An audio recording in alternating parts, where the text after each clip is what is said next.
Om Shanti 17 December 2025 प्रातः मुरली शिव भगवानकर मधुर महावाक्य। शिव बाबा कहते मिठे बच्चे तुमको मन वचन कर्म रे बहुत बहुत खुशी रे रहिबाकु हेब। समस्तंकु खुशी करिबाकु हेब, काहाकु भी दुख देबार नाही। तुमको मन वचन कर्म रे बहुत बहुत खुशी रे रहिबाकु हेब, समस्तंकु खुशी करिबाकु हेब, काहाकु भी दुख देबार नाही। आजिर प्रश्न, डबल अहिंसक हेउथिबा संतान मानकु केउ कथार ध्यान रखिबाकु पड़िब? डबल अहिंसक हेउथिबा संतान मानकु केउ कथार ध्यान रखिबाकु पड़िब? उत्तर, एक रे ध्यान रखिबा उचित जे एपरि कौनसी बाणी मुखरु न बाहरु जहाद्वारा काहाकु दुख अनुभव हेब, काहीकिना बाणी द्वारा दुख देबा मध्य हिंसा अटे। 2 नंबर, आमे देवता हेबाकु जाउछु, सेथिपाई आमर चालीचलन बहुत राजकीय अर्थात दिव्य हेबा उचित। खाद्य पानीय मध्य ना बहुत उच्च ना नीच अर्थात निकृष्ट हेबा उचित। गीत निर्बल से लड़ाई बलवान की। ओम शांति। मिठे मिठे शिखिलधे संतान मानकु बाबा प्रत्येक दिन प्रथमे बुझाउछंती जे निजकु आत्मा निश्चय करी बस एवं बाबा को मने पकाओ। कुहा जाए ना अटेंशन प्लीज। तेबे बाबा कहउछंती प्रथमे तो भगवान को प्रति ध्यान दियो। बाबा केते मिठा, तांको स्नेहर सागर ज्ञानर सागर कुहा जाउछि। तेणु तुम मानकु मध्य स्नेही हेबाकु पड़िब। मन वचन कर्म प्रत्येक कथारे तुमर खुशी रहिबा दरकार। काहाकु भी दुख देबा उचित नुहे। बाबा मध्य काहाकु दुखी करू नाहती। बाबा आसिछंती ही समस्तंकु सुखी करिबा पाई। तुमे माने मध्य काहाकु कौनसी प्रकारर दुख देबा उचित नुहे। एपरि कौनसी भी कर्म करिबा अथवा मनरे मध्य आसिबा उचित नुहे। किंतु तुमर यही अवस्था शेष समय रे हेब। एबे तो किछि ना किछि कर्मेंद्रिय द्वारा भूल होई जाउछि। निजको आत्मा भावी अन्य को मध्य आत्मा भाई रूपरे देखिले काहाकु दुख देई परिबो नाही। शरीर को न देखिले दुख किपरि देब? एथिरे गुप्त मेहनत रहिछि। एसबु बुद्धिर काम। एबे तुम मानकर पारस बुद्धि हेउछि। तुमर बुद्धि पारस थिबा समय रे बहुत सुख देखिछ। तुमे माने ही सुखधामर मालिक थिलो ना। एहा हेउछि दुखधाम। एहा तो बहुत साधारण कथा। शांतिधाम हेउछि आमर स्वीट होम। सेठारु तुमे माने अभिनय करिबाकु आसिछ। तेबे दुखर पाटे बहुत समयरु करि आसिछ। एबे सुखधाम को जिबाकु हेब। सेथिपाई परस्पर को भाई भाईर दृष्टि रे देखिबाकु हेब। आत्मा आत्मा को दुख देई परिबो नाही। अभ्यास करिबाकु हेब जे मु आत्मा आत्मा सहित कथावार्ता हेउछि। आत्मा भ्रुकुटी रूपी सिंहासन रे विराजमान करिछि। ये मध्य शिव बाबांक रथ अटंती ना। कन्या माने कहउछंती आमे शिव बाबांक रथ को श्रृंगार करुछु, शिव बाबांक रथ को खुआउछु। तेणु स्मृति रे शिव बाबा ही रहुछंती। से ही हेउछंती कल्याणकारी बाबा। कहउछंती मु 5 तत्वर मध्य कल्याण करुछि। सेठारे कौनसी जिनिस केबे कष्ट देब नाही। एठारे तो केबे तोफान, केबे थंडा, केबे कौन हेउछि। सेठारे तो सर्वदा बसंत ऋतु रहिब। दुखर नाम मध्य रहिब नाही। ताहा हेउछि ही स्वर्ग। बाबा तुमको स्वर्गर मालिक करिबा पाई आसिछंती। से सर्वोच्च भगवान अटंती। सर्वोच्च बाबा पुणी सुप्रीम शिक्षक मध्य अटंती। तेणु से निश्चित भावरे श्रेष्ठरु श्रेष्ठ करिबे ना। तुमे माने एही परी लक्ष्मी नारायण थिलो ना। ए सबु कथा को भूली जाइछ। ए कथा बाबा ही बसी बुझाउछंती। जदि ऋषि मुनि मानकु पचरा जाउथिला आपण रचयिता एवं रचना को जानिछंती, तेबे नाही नाही बोली कहि देउथिले। कारण तांको पाखरे ज्ञान ही नथिला। ତେଣୁ ଏହି ଜ୍ଞାନ ପୁଣି ପରମ୍ପରା ଅନୁସାରେ କିପରି ଚାଲିପାରିବ? ବାବା କହୁଛନ୍ତି, ଏହି ଜ୍ଞାନ ମୁଁ ଏବେ ହିଁ ଦେଉଛି। ତୁମର ସଦ୍ଗତି ହୋଇଗଲା ପରେ ପୁଣି ଏହି ଜ୍ଞାନର ଆବଶ୍ୟକତା ନାହିଁ। ସେଠାରେ ଦୁର୍ଗତି ହେବ ହିଁ ନାହିଁ। ସତ୍ୟ ଯୁଗକୁ ସଦ୍ଗତିର ଯୁଗ ବୋଲି କୁହାଯାଉଛି। ଏଠାରେ ତ ଦୁର୍ଗତି ରହିଛି, କିନ୍ତୁ ଏକଥା ମଧ୍ୟ କାହାକୁ ଜଣା ନାହିଁ ଯେ ଆମେ ଦୁର୍ଗତିରେ ଅଛୁ। ବାବାଙ୍କ ନିମନ୍ତେ ଗାୟନ ରହିଛି ଯେ ସେ ମୁକ୍ତିଦାତା, ପଥ ପ୍ରଦର୍ଶକ ଏବଂ ନାଉରିଆ ଅଟନ୍ତି। ବିଷୟ ସାଗରରୁ ସମସ୍ତଙ୍କର ନୌକାକୁ ପାର କରୁଛନ୍ତି। ସ୍ୱର୍ଗକୁ କ୍ଷୀରସାଗର ବୋଲି କୁହାଯାଉଛି। ବିଷ୍ଣୁଙ୍କୁ କ୍ଷୀରସାଗରରେ ଶୟନ କରିଥିବାର ଦେଖାଇଥାନ୍ତି। ଏସବୁ ହେଉଛି ଭକ୍ତି ମାର୍ଗର ଗାୟନ। ବଡ଼ ବଡ଼ ପୋଖରୀ ରହିଛି, ଯେଉଁଥିରେ ବିଷ୍ଣୁଙ୍କର ବଡ଼ ଚିତ୍ର ଅର୍ଥାତ୍ ମୂର୍ତ୍ତି ଦେଖାଉଛନ୍ତି। ବାବା ବୁଝାଉଛନ୍ତି, ତୁମେ ହିଁ ସାରା ବିଶ୍ୱ ଉପରେ ରାଜ୍ୟ କରିଛ। ଅନେକ ଥର ହାରିଛ, ପୁଣି ବିଜୟ ପ୍ରାପ୍ତ କରିଛ। ବାବା କହୁଛନ୍ତି, କାମ ମହାଶତ୍ରୁ ଅଟେ। ଏହା ଉପରେ ବିଜୟ ପ୍ରାପ୍ତ କରିଲେ ତୁମେମାନେ ଜଗତ ଜିତି ହୋଇଯିବ। ତେଣୁ ଖୁସିରେ ରହିବା ଦରକାର ନା? ଯଦିଓ ଗୃହସ୍ଥ ବ୍ୟବହାରରେ ଅଥବା ପ୍ରବୃତ୍ତି ମାର୍ଗରେ ରହୁଛ, କିନ୍ତୁ କମଳ ପୁଷ୍ପ ସମାନ ପବିତ୍ର ରୁହ। ଏବେ ତୁମେମାନେ କଣ୍ଟାରୁ ଫୁଲ ହେଉଛ। ଏବେ ବୁଝିପାରୁଛ ଯେ ଏହା ହେଉଛି କଣ୍ଟାର ଜଙ୍ଗଲ। ସମସ୍ତେ କିପରି ପରସ୍ପରକୁ ଦୁଃଖ ଦେଉଛନ୍ତି, ଜଣେ ଅନ୍ୟ ଜଣକୁ ମାରି ଦେଉଛନ୍ତି। ବାବା ମିଠା ମିଠା ସନ୍ତାନମାନଙ୍କୁ କହୁଛନ୍ତି, ତୁମ ସମସ୍ତଙ୍କର ଏବେ ବାନପ୍ରସ୍ଥ ଅବସ୍ଥା ଅଟେ। ଛୋଟ ବଡ଼ ସମସ୍ତଙ୍କର ବାନପ୍ରସ୍ଥ ଅବସ୍ଥା। ତୁମେ ବାଣୀରୁ ଉର୍ଦ୍ଧ୍ୱକୁ ଯିବା ପାଇଁ ପାଠ ପଢ଼ୁଛ ନା? ତୁମମାନଙ୍କୁ ଏବେ ସଦ୍ଗୁରୁ ମିଳିଛନ୍ତି। ସେ ତ ତୁମକୁ ବାନପ୍ରସ୍ଥ ଅବସ୍ଥାରେ ନିର୍ବାଣ ଧାମକୁ ନେଇଯିବେ। ଏହା ହେଉଛି ବିଶ୍ୱବିଦ୍ୟାଳୟ। ଭଗବାନ ଉବାଚ ଅଟେ ନା? ମୁଁ ତୁମକୁ ରାଜଯୋଗ ଶିଖାଇ ରାଜାମାନଙ୍କର ରାଜା କରୁଛି। ଯିଏ ପୂଜ୍ୟ ରାଜା ଥିଲେ ସେ ପୁଣି ପୂଜାରୀ ରାଜା ହେଉଛନ୍ତି। ତେଣୁ ବାବା କହୁଛନ୍ତି, ପିଲାମାନେ ଭଲ ଭାବରେ ପୁରୁଷାର୍ଥ କର, ଦୈବୀ ଗୁଣକୁ ଧାରଣ କର, ଭଲ ଖାଅ ପିଅ, ଶ୍ରୀନାଥଙ୍କର ମନ୍ଦିରକୁ ଯାଅ। ସେଠାରେ ଦେଖିବ ଦେଶୀ ଘିଅରେ ପ୍ରସ୍ତୁତ ଖାଦ୍ୟ ଢେର ମିଳୁଛି। ଘିଅର କୂଅ ହିଁ ତିଆରି ହୋଇଛି। ସେସବୁକୁ କିଏ ଖାଉଛନ୍ତି? ପୂଜାରୀମାନେ। ଶ୍ରୀନାଥ ଏବଂ ଜଗନ୍ନାଥ ଉଭୟଙ୍କୁ କଳା କରି ଦେଇଛନ୍ତି। ଜଗନ୍ନାଥ ମନ୍ଦିରରେ ଦେବତାମାନଙ୍କର କେତେ ଖରାପ ଚିତ୍ର ରହିଛି। ସେଠାରେ ହାଣ୍ଡିରେ ଅନ୍ନ ତିଆରି କରିଥାନ୍ତି। କୁହାଯାଏ ତାହା ପ୍ରସ୍ତୁତ ହୋଇଯିବା ପରେ 4 ଭାଗ ହୋଇଯାଏ। କେବଳ ଅନ୍ନର ହିଁ ଭୋଗ ଲାଗିଥାଏ। କାହିଁକି ନା ଏବେ ସିଏ ସାଧାରଣ ଅଟନ୍ତି ନା? ଏପଟେ ଗରିବ ଏବଂ ସେପଟେ ସାହୁକାର ଅଛନ୍ତି। ଏବେ ତ ଦେଖ କେତେ ଗରିବ ହୋଇଯାଇଛନ୍ତି। ଖାଦ୍ୟ ପାନୀୟ କିଛି ମିଳୁନାହିଁ। ସତ୍ୟ ଯୁଗରେ ତ ସବୁ କିଛି ଅଛି। ତେଣୁ ବାବା ଆତ୍ମାମାନଙ୍କୁ ବସି ବୁଝାଉଛନ୍ତି। ଶିବ ବାବା ବହୁତ ମିଠା ଅଟନ୍ତି। ସେ ତ ହେଉଛନ୍ତି ନିରାକାର। ସ୍ନେହ ଆତ୍ମାକୁ କରାଯାଇଥାଏ ନା? ଆତ୍ମାକୁ ହିଁ ଡକାଯାଇଥାଏ। ଶରୀର ତ ଜଳି ଯାଉଛି, ତେବେ ସେମାନଙ୍କ ଆତ୍ମାକୁ ହିଁ ଡାକୁଛନ୍ତି। ଜ୍ୟୋତି ଜଳାଉଛନ୍ତି। ଏଥିରୁ ସିଦ୍ଧ ହେଉଛି ଯେ ଆତ୍ମା ଅନ୍ଧକାରରେ ଅଛି। ଆତ୍ମା ତ ହେଉଛି ଶରୀର ରହିତ ଅର୍ଥାତ୍ ଅଶରୀରୀ। ତେଣୁ ଅନ୍ଧକାରର କଥା କେଉଁଠି ଉଠୁଛି? ସତ୍ୟ ଯୁଗରେ ଏସବୁ ନଥାଏ। ଏସବୁ ହେଉଛି ଭକ୍ତି ମାର୍ଗ। ବାବା କେତେ ଭଲ ଭାବରେ ବୁଝାଉଛନ୍ତି। ଜ୍ଞାନ ବହୁତ ମିଠା ଅଟେ। ଏଥିରେ ଜାଗ୍ରତ ଅବସ୍ଥାରେ ଶୁଣିବାକୁ ହେବ। ବାବାଙ୍କୁ ତ ଦେଖିବ ନା? ତୁମେମାନେ ଜାଣିଛ ଶିବ ବାବା ଏହିଠାରେ ବିରାଜମାନ ଅଛନ୍ତି। ତେଣୁ ଆଖି ଖୋଲି କରି ବସିବା ଦରକାର ନା? ବେହଦର ବାବାଙ୍କୁ ଦେଖିବା ଦରକାର ନା? ଆଗରୁ କନ୍ୟାମାନେ ବାବାଙ୍କୁ ଦେଖିବା ମାତ୍ରକେ ଧ୍ୟାନରେ ଚାଲି ଯାଉଥିଲେ। ବସି ବସି ଧ୍ୟାନରେ ଚାଲି ଯାଉଥିଲେ। ଆଖି ବନ୍ଦ କରି ମଧ୍ୟ ଧ୍ୟାନ ଅବସ୍ଥାରେ ଦୌଡ଼ିଥାନ୍ତି। ତାହା ମଧ୍ୟ ଚମତ୍କାର ଥିଲା ନା? ବାବା ବୁଝାଉଛନ୍ତି, ପରସ୍ପରକୁ ଦେଖିଲେ ଏହିପରି ଭାବ। ମୁଁ ଆତ୍ମା ଭାଇ ସହିତ କଥାବାର୍ତ୍ତା ହେଉଛି, ଭାଇକୁ ବୁଝାଉଛି। ତୁମେ ବେହଦ ବାବାଙ୍କର ରାୟ ମାନିବ ନାହିଁ? ତୁମେମାନେ ଏହି ଅନ୍ତିମ ଜନ୍ମରେ ପବିତ୍ର ହେଲେ ପବିତ୍ର ଦୁନିଆର ମାଲିକ ହୋଇପାରିବ। ବାବା ଅନେକଙ୍କୁ ବୁଝାଉଛନ୍ତି। କେହି କେହି ତ ତୁରନ୍ତ କହିଦେଉଛନ୍ତି, ବାବା ଆମେ ନିଶ୍ଚୟ ପବିତ୍ର ହେବୁ।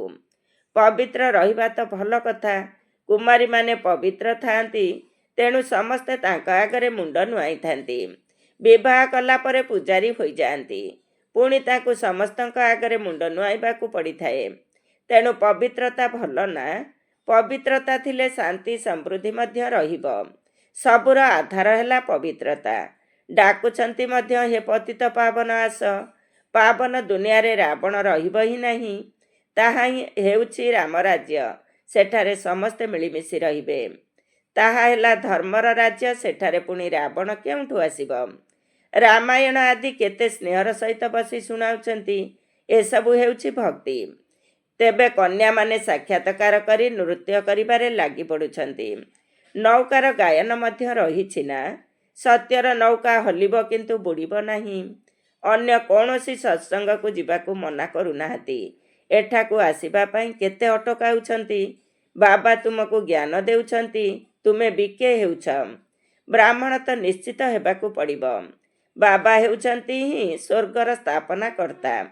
ତେଣୁ ଆମେ ସ୍ୱର୍ଗର ମାଲିକ ହେବା ଉଚିତ। ଆମେ ଏଠାରେ ନର୍କରେ କାହିଁକି ପଡ଼ୁଛୁ? ଏବେ ବୁଝୁଛୁ ଯେ ଆଗରୁ ଆମେ ମଧ୍ୟ ପୂଜାରୀ ଥିଲୁ। ଏବେ ପୁଣି 21 ଜନ୍ମ ପାଇଁ ପୂଜ୍ୟ ହେବାକୁ ଯାଉଛୁ।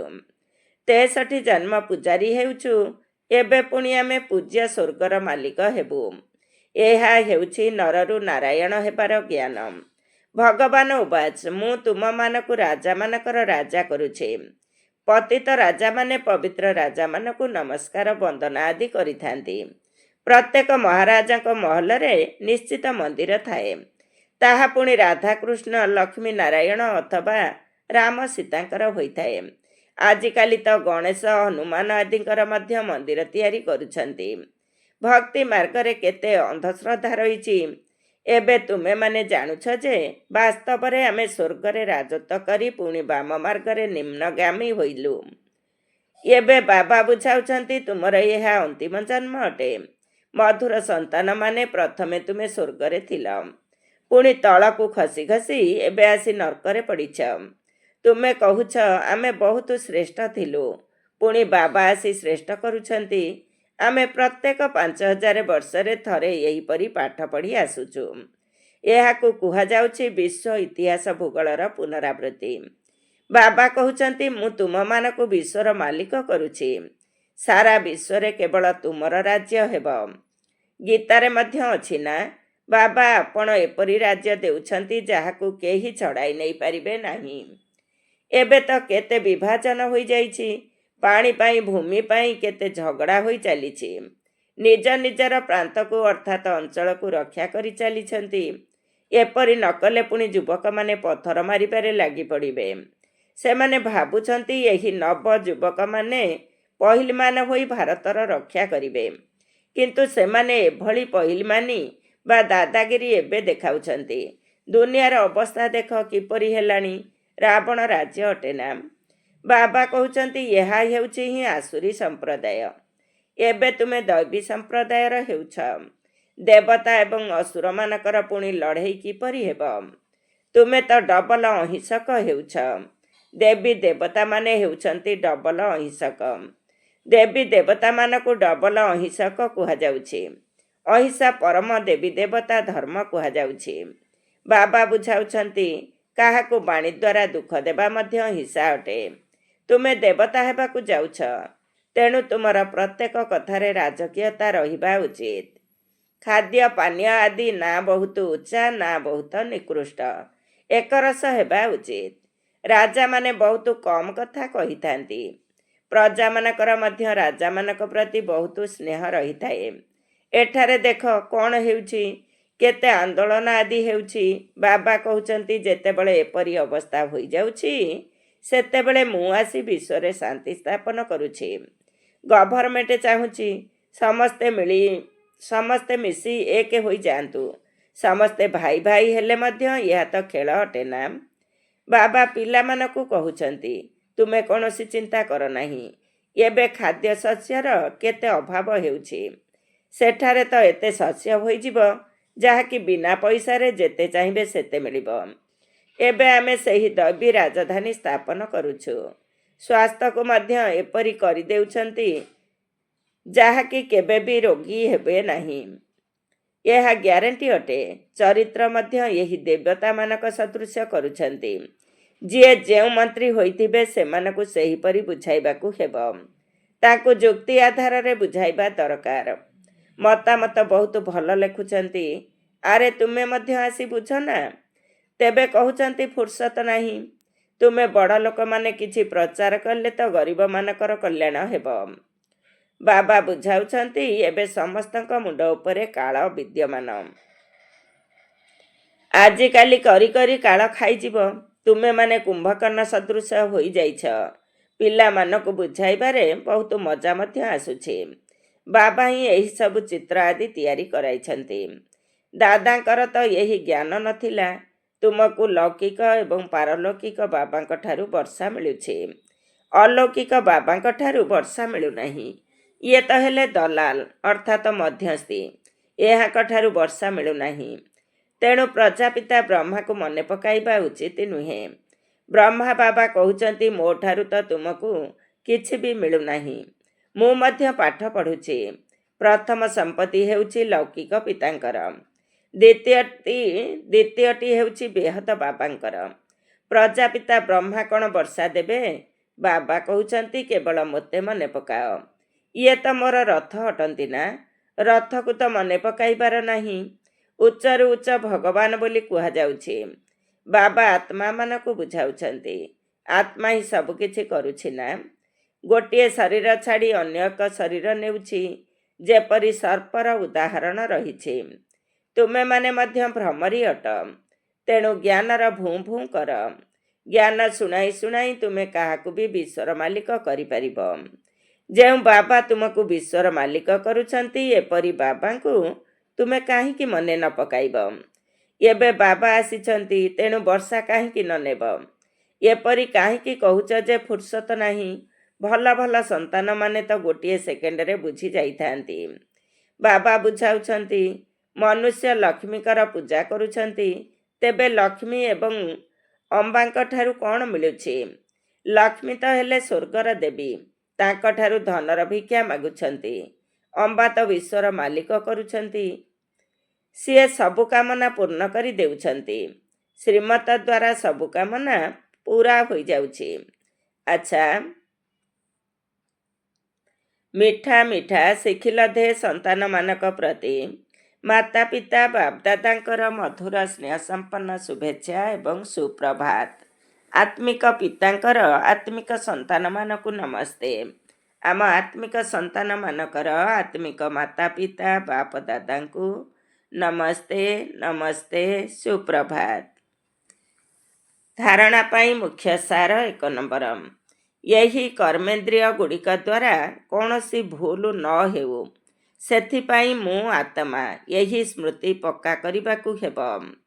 ଶରୀରକୁ ଦେଖିବାର ନାହିଁ, ଏକମାତ୍ର ବାବାଙ୍କ ପ୍ରତି ଧ୍ୟାନ ଦେବାକୁ ହେବ। 2 ନମ୍ବର। ଏବେ ଆମମାନଙ୍କର ବାନପ୍ରସ୍ଥ ଅବସ୍ଥା ଅଟେ। ସେଥିପାଇଁ ବାଣୀରୁ ଉର୍ଦ୍ଧ୍ୱକୁ ଯିବାର ପୁରୁଷାର୍ଥ କରିବାକୁ ହେବ। କାରଣ ପବିତ୍ର ନିଶ୍ଚିତ ହେବାକୁ ପଡ଼ିବ। ବୁଦ୍ଧିରେ ରହୁ ସତ୍ୟର ନୌକା ହଲଚଲ ହୋଇପାରେ, କିନ୍ତୁ ବୁଡ଼ିବ ନାହିଁ। ସେଥିପାଇଁ କୌଣସି ବିଘ୍ନକୁ ଡରିବାର ନାହିଁ। ଆଜିର ବରଦାନ। ଡ୍ରାମାର ଜ୍ଞାନ ଦ୍ୱାରା ନିଜର ସ୍ଥିତିକୁ ଅଚଳ କରୁଥିବା ପ୍ରକୃତି ବା ମାୟାଜିତ୍ ଭବ। ଡ୍ରାମାର ଜ୍ଞାନ ଦ୍ୱାରା ନିଜର ସ୍ଥିତିକୁ ଅଚଳ କରୁଥିବା ପ୍ରକୃତି ବା ମାୟାଜିତ୍ ଭବ। ଡିଟେଲ୍ସ। ପ୍ରକୃତି ଦ୍ୱାରା ହେଉ ବା ମାୟା ଦ୍ୱାରା ହେଉ, ଯେତେ ବି ବଡ଼ ପରୀକ୍ଷା ଆସୁ, ସେଥିରେ ଟିକିଏ ବି ହଲଚଲ ହେବାର ନାହିଁ। ଏହା କ'ଣ, ଏହା କାହିଁକି? ଯଦି ଏହିଭଳି ପ୍ରଶ୍ନ ଉଠିଲା ବା ଟିକିଏ ବି କୌଣସି ସମସ୍ୟା ଆଘାତ ଦେଲା, ତେବେ ଫେଲ୍ ହୋଇଯିବ।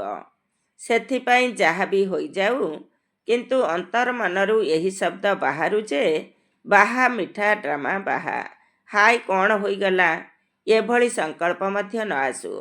ତୁମର ସ୍ଥିତି ଏଭଳି ହେଉ, ଯାହାକି କୌଣସି ପ୍ରକାରର ସଂକଳ୍ପର ମଧ୍ୟ ହଲଚଲ ନ ହେଉ, ସର୍ବଦା ଅଚଳ ଅଟଳ ସ୍ଥିତି ରହୁ। ତେବେ ଯାଇ ପ୍ରକୃତି ଜିତ୍ ବା ମାୟା ଜିତ୍ର ବରଦାନ ପ୍ରାପ୍ତ ହେବ। ଆଜିର ସ୍ଲୋଗାନ। ଖୁସିର ଖବର ଶୁଣାଇ ଖୁସି ଦେବା ହିଁ ସବୁଠାରୁ ଶ୍ରେଷ୍ଠ କର୍ତ୍ତବ୍ୟ। ଖୁସିର ଖବର ଶୁଣାଇ ଖୁସି ଦେବା ହିଁ ସବୁଠାରୁ ଶ୍ରେଷ୍ଠ କର୍ତ୍ତବ୍ୟ।